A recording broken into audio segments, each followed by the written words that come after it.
السلام علیکم ناظرین، سلامتی ہو آپ پر جہاں بھی آپ ہوں۔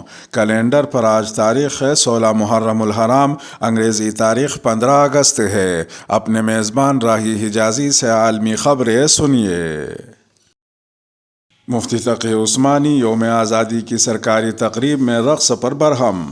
وفاق المدارس العربیہ پاکستان کے صدر اور ممتاز و معروف عالم دین مولانا مفتی محمد تقی عثمانی پاکستان کے یوم آزادی کی سرکاری تقریب میں خواتین اور مردوں کے مخلوط اور حیا سوز رقص پر برہم ہو گئے ہیں۔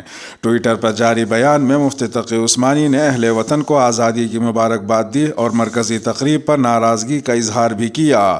مفتی تقی عثمانی نے کہا کہ یوم آزادی مبارک، لیکن اس کی سرکاری تقریب میں مرد و زن کا مخلوط اور حیا سوز رقص قوم کے زخموں پر نمک چھڑکنے کے مترادف ہے۔ کیا اس طرح اللہ تعالیٰ کی طرف سے برکتیں نازل ہوں گی؟ انہوں نے مزید لکھا کہ آج کے دن انا للہ و انا الیہ راجعون پڑھنے کو دل نہیں چاہتا تھا، لیکن پڑھنا پڑا۔ کیا زمانے میں پنپنے کی یہی باتیں ہیں؟ یاد رہے کہ گزشتہ روز پاکستان کا 75واں جشن آزادی منایا گیا۔ اس موقع پر اسلام آباد میں جناح کنونشن سینٹر میں پرچم کشائی کی مرکزی تقریب کا انعقاد کیا گیا تھا، جس کی ایک ویڈیو سوشل میڈیا پر وائرل ہو رہی ہے۔ وائرل ویڈیو میں یوم آزادی کی سرکاری تقریب میں مرد و خواتین کا مخلوط اور حیا سوز رقص اس اسلامی جمہوریہ پاکستان کے جشن آزادی میں صاف دیکھا جا سکتا ہے، جس کا مطلب بیان کیا جاتا ہے لا الہ الا اللہ۔ یوم آزادی پر صدارتی ایوارڈ پانے والوں میں مولانا جالندھری بھی شامل۔ پاکستان کے صدر ڈاکٹر عارف الوی نے 14 اگست کو یوم آزادی کے موقع پر 253 ملکی اور غیر ملکی شخصیات کے لیے مختلف سول ایوارڈز کا اعلان کیا، تو ان میں 4 مذہبی شخصیات بھی شامل ہیں۔ واضح رہے کہ اپنے اپنے شعبوں میں عمدہ کارکردگی اور بہترین خدمات کا مظاہرہ کرنے پر حکومت پاکستان کی جانب سے سال میں ایک مرتبہ سول ایوارڈ دیا جاتا ہے، اور ان افراد کو 23 مارچ کو یعنی یوم پاکستان کے موقع پر منعقد کی جانے والی تقریب میں ایوارڈ سے نوازا جاتا ہے۔ ان 253 ملکی اور غیر ملکی شخصیات میں جن 4 مذہبی سرکردہ شخصیات کا نام ہے، ان میں مولانا محمد حنیف جالندھری، علامہ رضا ثاقب مصطفی، ڈاکٹر انیس احمد اور پروفیسر قبلہ ایاز شامل ہیں۔ واضح رہے کہ مولانا محمد حنیف جالندھری وفاق المدارس العربیہ پاکستان کے موجودہ 6 جنرل سیکریٹری ہیں۔ آپ مولانا خیر محمد جالندھری کے پوتے اور مولانا محمد شریف جالندھری کے اکلوتے بیٹے ہیں۔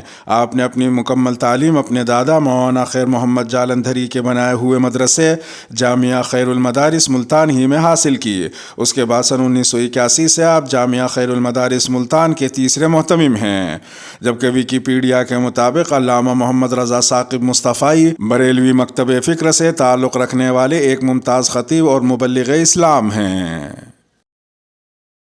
قاتلانہ حملے میں زخمی رشدی کی حالت بہتر، وینٹیلیٹر سے ہٹا دیا گیا۔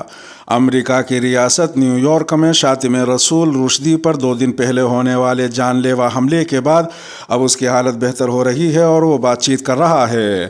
انسٹی ٹیوٹ کے صدر نے ہفتے کو سوشل میڈیا پر اپنے پیغام میں کہا کہ سرجری کے بعد اب رشدی کو وینٹیلیٹر سے ہٹا دیا گیا ہے۔ واضح رہے کہ شاطم رسول رشدی کی سابقہ اہلیہ پدما لکشمی نے اپنی کتاب میں رشدی کے بارے میں انتہائی شرمناک انکشافات کیے ہیں۔ پدما لکشمی نے اپنی نئی کتاب love loss and what we ate یعنی محبت، نقصان اور ہم نے کیا کھایا میں مغرور مصنف کے بارے میں کچھ انتہائی نجی باتیں درج کی ہیں۔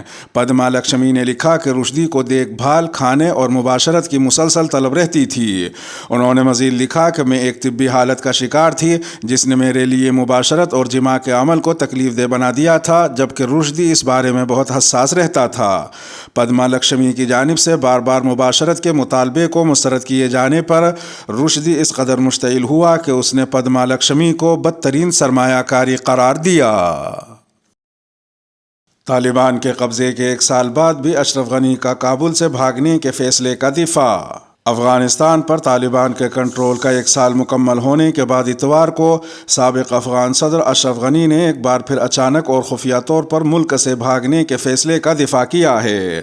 CNN کو انٹرویو دیتے ہوئے اشرف غنی کا کہنا تھا کہ انہوں نے بغیر مزاحمت کے کابل اس لیے چھوڑ دیا تھا کیونکہ وہ طالبان کے سامنے ہتھیار ڈال کر بے عزت ہونا نہیں چاہتے تھے۔ اشرف غنی کا کہنا تھا کہ جب 15 اگست کو طالبان کابل کے گیٹ پر پہنچ گئے تو وہ افغان صدارتی محل میں اکیلے رہ گئے کیونکہ ان کے گارڈز بھی غائب ہو گئے تھے۔ ان کا مزید کہنا تھا کہ اسی دن وزیر دفاع نے ان کو بتایا تھا کہ کابل کا دفاع ممکن نہیں ہے۔ واضح رہے کہ سابق افغان مفرور صدر اشرف غنی ماضی میں طالبان کے سامنے مزاحمت کیے بغیر کابل کے صدارتی محل سے بھاگ جانے کا دفاع کرتے رہے ہیں۔ تاہم اتوار کے انٹرویو کے دوران انہوں نے اس حوالے سے کافی تفصیلات شیئر کی۔ انہوں نے دعویٰ کیا کہ ان کے محل کے ایک باورچی کو ان کو زہر دینے کے لیے $1,00,000 رشوت کی پیشکش کی گئی تھی، اس لیے میں نے محسوس کیا کہ میرے ارد گرد کا ماحول اب محفوظ نہیں رہا۔ انہوں نے مزید دعویٰ کیا کہ میں نے اس لیے کابل چھوڑ دیا تھا کہ میں طالبان اور ان کے حامیوں کو ایک بار پھر افغانستان کے صدر کی توہین کرنے اور ان سے زبردستی اپنی حکومت کے قانونی جواز پر دستخط کرنے کا موقع فراہم نہیں کرنا چاہتا تھا۔ ادھر ایک دوسری خبر میں افغانستان میں طالبان کے اقتدار کا 1 سال مکمل ہونے پر طالبان حکومت نے 15 اگست کو عام تعطیل کا اعلان کر دیا ہے۔ طالبان حکومت کی جانب سے اس موقع پر ایک اعلامیہ جاری کیا گیا ہے جس میں لکھا گیا ہے کہ امریکی قبضے سے افغانستان کی نجات اور امارت اسلامیہ کا 1 سال مکمل ہونے پر 15 اگست کو پورے ملک میں عام تعطیل ہوگی۔